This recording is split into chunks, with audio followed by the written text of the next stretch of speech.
An El Paso family feels at peace right now after their loved one's murderer was sentenced to 30 years in prison today.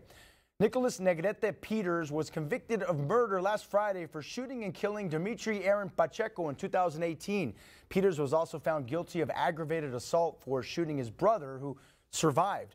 Court documents state it happened during an argument that turned into a fight, and Pacheco's family sat down with ABC7's Brianna Perez to talk about today's sentencing, and she joins us live with that story. Brianna?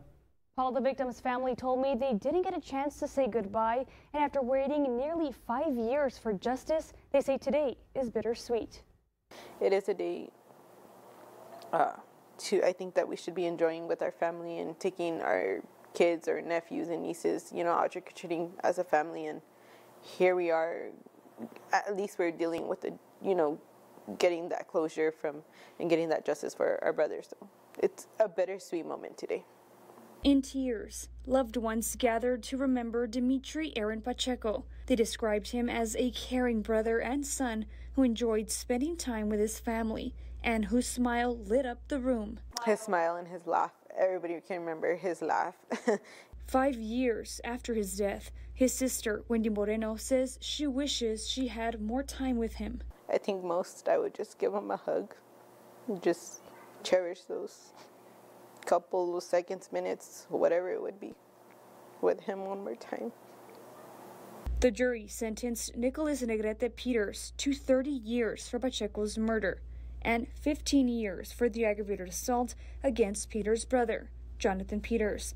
The sentences will be served concurrently. Pacheco's family is thankful. Make sure that all his siblings get that justice that we deserve, and his mom, because we didn't get a chance to say goodbye. It was just, we said, see you tomorrow, and, it was gone within hours from that. 30 years is not enough, but it is something, so I'm at peace, and I know my brother is at peace as well.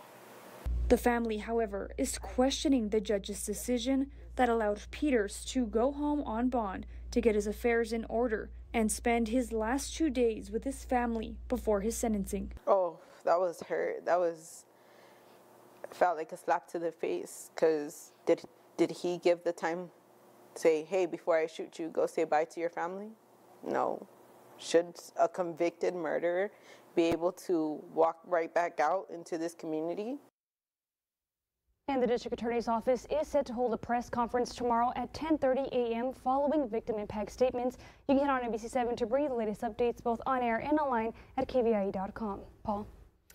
Thank you, Brianna. Emotional day for the family. Tonight's Extra is linked to the Peters murder case as well. While Nicholas Peters is in custody now, he bonded out of the county jail Friday night after his conviction, as we mentioned, and that stirred up emotions as you just saw in Brianna's story. So can a judge get a convicted murderer out on bond in Texas? Well, the short answer is yes. Texas law allows for judges to set bond for felony cases, even murder.